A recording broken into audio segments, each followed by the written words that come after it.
जैसी करनी वैसी भरनी।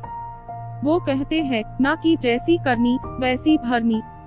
इंसान जैसा काम करता है यूं उसका फल भी वैसा ही मिलता है।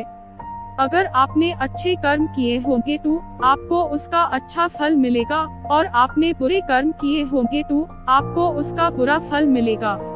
अगर किसी के साथ कुछ बुरा होता है तो लोग कहते हैं कि इसने पिछले जन्म में जरूर कुछ बुरा किया होगा, इसलिए ही उसके साथ ऐसा बुरा हुआ।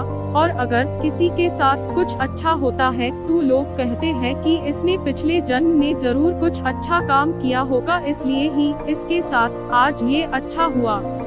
देखा जाए तो आज के जमाने में इंसान को अपने इस जन्म का हिसाब इसी जन्म में चुकाना पड़ता है, क्योंकि पहले भगवान नोटबुक पेन लेकर के हिसाब करते थे, इसलिए उन्हें हिसाब करने में देर लगती थी। आज के जमाने में भगवान के पास भी लैपटॉप आ गया है, तो उन्हें इंसान के कर्म का फल देने में यानी कि हिसाब करने में देरी नहीं लगती है।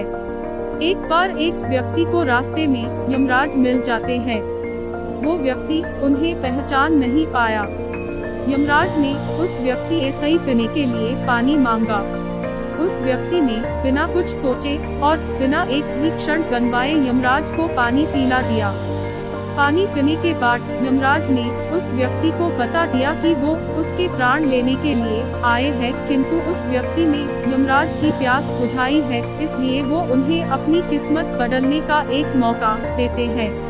इतना बोलने के बाद यमराज ने उस व्यक्ति के हाथ में एक डायरी दे दी, और उस व्यक्ति ऐसा ही कहा कि तुम्हारे पास 10 मिनट का समय है। इस डायरी में तुम जो भी लिखोगे वही सच में हो जाएगा, लेकिन ध्यान रखना कि तुम्हारे पास केवल 10 मिनट ही है। उस व्यक्ति ने डायरी खोलकर देखा कि पहले ही पेज पर लिखा था कि उसके दोस्त को लॉटरी निकलने वाली है और वो करोड़पति बनने वाला है। वो व्यक्ति ने वहाँ लिख दिया कि उसके दोस्त को लॉटरी न निकले। अगले पेज पर लिखा था कि उसका एक रिश्तेदार चुनाव जीतकर मंत्री बनने वाला है। उसने वहाँ पर लिख दिया कि उसका रिश्तेदार चुनाव हार जाए। इसी तरह वो पेज पलटता रहा और अंत में यूं अपना पेज दिखाई दिया।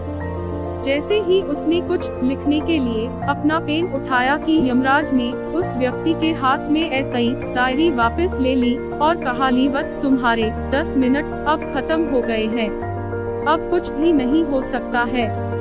यमराज ने कहा कि तुमने अपना पूरा समय दूसरों का बुरा करने में व्यतीत कर दिया और अपने आप को ही खतरे में डाल दिया। अब तो तुम्हारा अंत निश्चित है।